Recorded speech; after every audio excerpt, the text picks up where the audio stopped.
nó mong muốn mở cả design này khám mốcរបស់ Toyota Dongfeng L Max Hybrid នេះវិញគឺការ design ផ្នែកខាងមុខគឺមើលទៅអំណាចកាយតែម្ដង design មកបណ្ណាលក្ខណៈឆ្នោតដោយទឹកភ្លៀងធ្លាក់មកបងហើយប្រភេទសញ្ញោវិញគឺប្រភេទសញ្ញោផ្ដាច់តែម្ដងមើលទៅស្អាតមែនទែនហើយប្រភេទភ្លើងអូតូ adaptive ទៀតទៅពេលដែលមានឡានផ្នែកខាងមុខអីមកអញ្ចឹងគឺវាតម្លាក់ភ្លឺដល់ស្វ័យប្រវត្តិតែម្ដងហើយផ្នែកខាងក្រោមនេះមានជាមួយនឹង fog light ដែលភ្ជាប់ផ្សាយលំហូរខ្យល់ទៅដល់ម៉ាស៊ីនណាគឺល្អមែនតើមើលទៅការ design ឡាននេះមកមើលទៅលក្ខណៈថាប្រណិតតែម្ដងស័ក្តិសមសម្រាប់បងប្អូនប្រទេសកម្ពុជារបស់យើងតែម្ដងបងប្អូនតើគ្នាឡាននេះមានទំហំធំមែនតើមានបណ្ដោយរហូតដល់ 4.65 ហើយមានកម្ពស់ដល់ 1.63 ទៀតហើយទម្ងន់1.6 ហើយមួយទៀតមកដល់គ្នាមានកម្ពស់ពីដីមកដល់បាតឡាននេះគឺខ្ពស់មែនតើរហូតដល់ 3 ទឹកទៀតអញ្ចឹងខ្ពស់មែនតើបងប្អូនជិះក្នុងក្រុងក៏បានជិះផ្លូវខេត្តក៏បានដែរហើយមើលយ៉ានកង់វិញប្រើប្រាស់យ៉ានកង់20 អ៊ីងអាលុយញោមហើយប្រភេទកញ្ចក់ក្តោបទៀតមានជាប់ជាមួយបន្លាញ sport ទៀតណាដៃទ្វារគឺដៃទ្វារលឹបលៀនអូតូតែម្ដងពេលដែលយើង unlock គឺលៀនតែពេលដែលយើង lock គឺលឹបទៅចូលតែម្ដងផ្នែកគូខាងក្រោយគឺប្រភេទគូក្រោយអូតូទៀតអញ្ចឹងស្រួលមែនទែនហើយផ្នែកខាងក្រោយគឺធំទូលាយមែនទែនហើយឡាននេះមានប្រវែងទៅស្ទឹងរហូតដល់ 1.9 ម៉ែត្រទៀតមកមើលការ design ផ្នែកខាងក្រោយជាមួយខ្ញុំទាំងអស់គ្នាចំពោះការ design ផ្នែកខាងក្រោយនាំបងមើលផ្នែកខាងក្រោមនេះគឺការ design មកលក្ខណៈបែប sport តែម្ដងហើយមានជាមួយនឹងកបោនទៀតហើយខាងសម្ាំងផ្នែកខាងក្រោយប្រភេទសម្ាំងភ្លោះ4បងអញជើមើលបាននេះភ្លោះ4ហើយភ្ជាប់ជាមួយ sensor ទៀតហើយផ្នែកខាងលើនេះគឺប្រភេទ stop បណ្ដេញទៀតហើយភ្លើងខាងក្រោយគឺប្រភេទភ្លើង LED ហើយខាងលើនេះភ្ជាប់ជាមួយនឹងផ្លិតទឹកផ្នែកខាងក្រោយទៀតអញ្ចឹងគឺងាយស្រួលមែនទែនភ្ជាប់ជាមួយកាមេរ៉ា560ហើយមានជាមួយផ្លិតទឹកទៀតហើយផ្នែកខាងលើនេះមានជាមួយនឹង spoiler នេះនៅពេលដែលបងរត់ទៅគឺអត់ចាញ់ខ្យល់ទេឡាននេះគឺអែមែនទែនអញ្ចឹងជំនុំបងទៅមើលផ្នែកខាងក្នុងជាមួយខ្ញុំទាំងអស់គ្នាតោះបងមើលផ្នែកខាងក្នុងទាំងអស់គ្នាគឺការ design ផ្នែកខាងក្នុងមើលទៅស្អាតមែនទែនសូម្បីតែចកូតក៏ប្រភេទចកូតស្បែកដែរវាបើកបរទៅអត់ឈឺដៃអីបើកទៅមានផាសុកភាពខ្លាំងមែនទែនហើយប្រភេទអេក្រង់គឺប្រភេទប្រើប្រាស់ជាអេក្រង់ធំតែម្ដង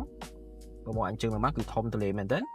ហើយផ្នែកខាងចង្កឹះលេខនេះផ្នែកខាងចង្កឹះលេខគឺចង្កឹះលេខប្រភេទនេះគឺលក្ខណៈបែប sport តែម្ដងមកទៅប្រណិតមែនទែនហើយភ្ជាប់ជាមួយនឹងប្រាំងដៃអូតូទៀតអញ្ចឹងគឺសុវត្ថិភាពមែនទែនសម្រាប់ឡាននេះហើយផ្នែកចូលមកដល់ផ្នែកកៅអីគឺប្រភេទកៅអីអូតូសងខាងតែម្ដងហើយភ្ជាប់ជាមួយនឹងមុខងារក្តៅត្រជាក់ថែមទៀតហើយប្រភេទកៅអីនេះប្រភេទកៅអីស្បែកអញ្ចឹងបងបើកទៅអត់មានថាអារម្មណ៍ថាឈឺខ្លួនអីទេគឺមើលទៅគួរទៅទន់ល្មើយតែម្ដងតម្លៃត្រឹមតែ $20,000 ជាងគឺឡានគឺស័ក្តិសមខ្លាំងមែនទែនហើយភ្ជាប់ជាមួយការ design interior ផ្នែកខាងក្នុងមើលទៅប្រណិតខ្លាំងមែនទែនចំពោះឡាននេះតម្លៃត្រឹមតែ $20,000 ជាងខ្ញុំគិតថា option ប៉ុណ្ណេះគឺអែមខ្លាំងមែនទែនតើបងចូលទៅមើលផ្នែកខាងក្រោយជាមួយខ្ញុំទាំងអស់គ្នាតើបងមើលផ្នែកខាងក្រោយទាំងអស់គ្នាគឺផ្នែកខាងក្រោយគឺមានសភាពធំទូលាយមែនទែនដូចខ្ញុំកម្ពស់ 1.60 ជាងចិត្តអីអញ្ចឹងគឺមើលទៅគឺអត់មានទឹកអីទេគឺទូលាយធំតែម្ដងហើយកន្លែងនេះមានជាមួយនឹងឡាំបាតថតទៀតបងអាចតម្លាក់មកក៏ដៃបាន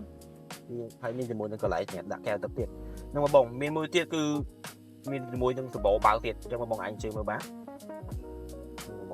មានដបបើកទៀតអញ្ចឹងសម្រាប់មុខងារដបបើកនេះបងទៅលេងនឹងសមុទ្រលេងអីហ្នឹងបងអាច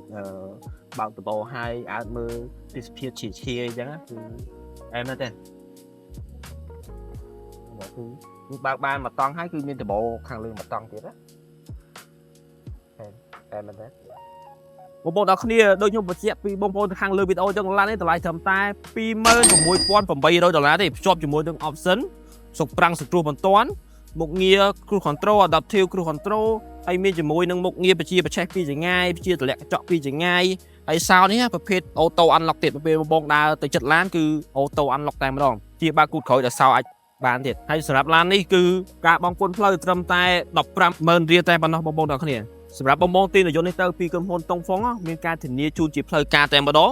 ដល់ទៅ8ឆ្នាំ $20,000 ទៀតអញ្ចឹងបងប្រើប្រាស់រថយន្តនេះទៅគឺមានភាពកក់ក្ដៅមែនទែនដោយសារតែក្រុមហ៊ុនមានការធានារយៈពេលវែង